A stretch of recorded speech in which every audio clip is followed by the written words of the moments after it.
اعوذ باللہ من الشیطان الرجیم بسم اللہ الرحمن الرحیم۔ پناہ مانگتی ہوں میں اللہ کی شیطان مردود سے۔ شروع کرتی ہوں اللہ کے نام سے جو رحم کرنے والا مہربان ہے۔ تو اب ہم پڑھنے جا رہے ہیں سورۃ البقرہ کی آیت نمبر 43 اردو ترجمے کے ساتھ۔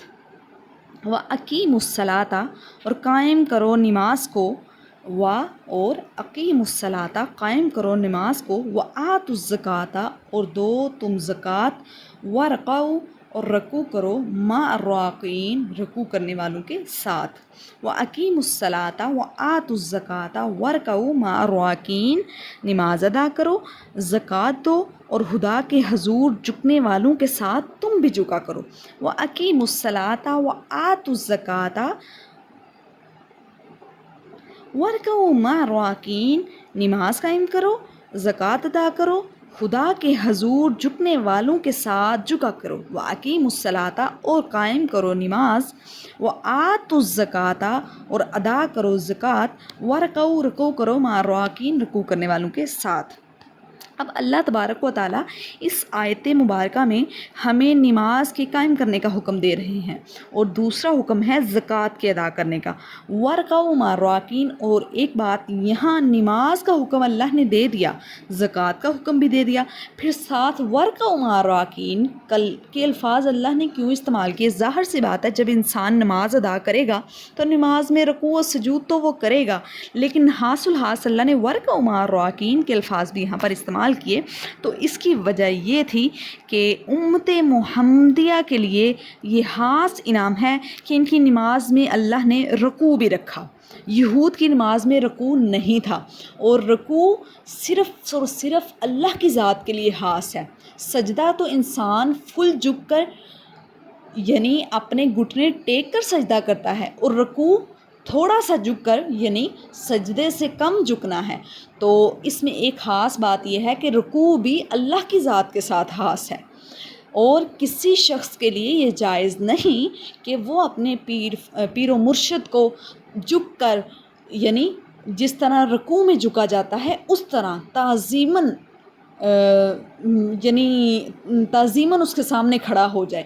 یعنی رکوع تو اللہ کی ذات کے لیے خاص ہے، اور سجدہ تو اللہ کی ذات کے لیے خاص ہے، لیکن یہاں پر رکوع بھی اللہ نے اپنے لیے خاص کر دیا۔ وَارْکَعُوا مَعَ الراکعین رکوع بھی کرنا ہے، جھکنا بھی ہے، تھوڑا سا اگر کمر کو جھکانا بھی ہے تو وہ بھی اللہ کے سامنے، یہ بھی عاجزی اللہ کے سامنے کرنی ہوگی، کسی انسان کے سامنے رکوع بھی نہیں ہم کر سکتے، یعنی جھک بھی نہیں سکتے۔ جھکنا ہے تو اس اعلیٰ و بالا ذات کے سامنے ہمیں جھکنا ہے۔ پھر ایک دفعہ ترجمہ پڑھتے ہیں۔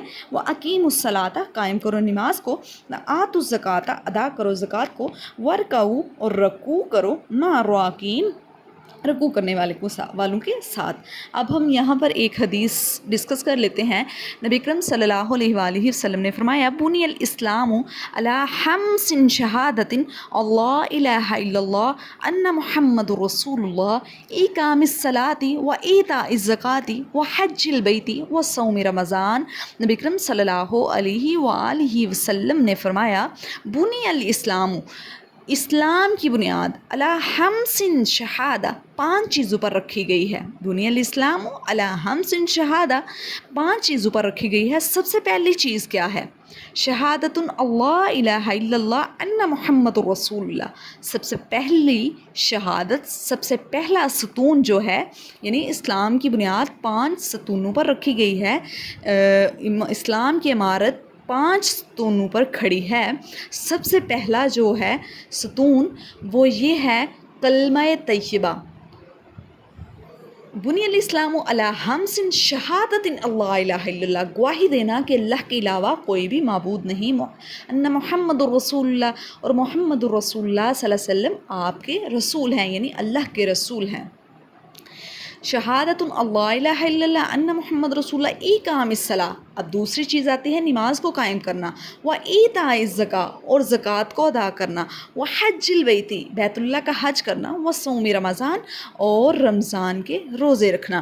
یعنی اسلام کی بنیاد 5 چیزوں پر رکھ دی گئی، کلمہ طیبہ، اس کے بعد نماز، روزہ، زکوٰۃ اور بیت اللہ شریف کا حج کرنا. اللہ ہمیں بیت اللہ شریف کا حج نصیب کرے، آمین یا رب العالمین. اب ہم دوبارہ سے ایک دفعہ پھر اس آیت کا ترجمہ پڑھ لیتے ہیں. وَأَقِیمُوا الصَّلَاةَ، اور قائم کرو نماز کو، وَآتُوا الزَّکَاةَ، اور ادا کرو زکوٰۃ کو، وَارْکَعُوا، رکوع کرو، جھکو، مع راکین، ساتھ رکوع کرنے والوں کے، یعنی باجماعت نماز ادا کرو اور باجماعت نماز میں رکوع کرو، مل کر رکوع کرو. پہلے کسی بھی دین میں باجماعت نماز نہیں تھی اور نہ ہی یہود کی نماز میں کوئی بھی رکوع تھا. اور ورکعوا مع راکین، جھکنا ہے تو جھکو، ورکعوا جھکو، مع راکین جھکنے والوں کے ساتھ، رکوع کرنے والوں کے ساتھ. وَأَقِیمُوا الصَّلَاةَ وَآتُوا الزَّکَاةَ وَارْکَعُوا مع الراکعین. صدق اللہ العظیم. وما علینا الا البلاغ المبین.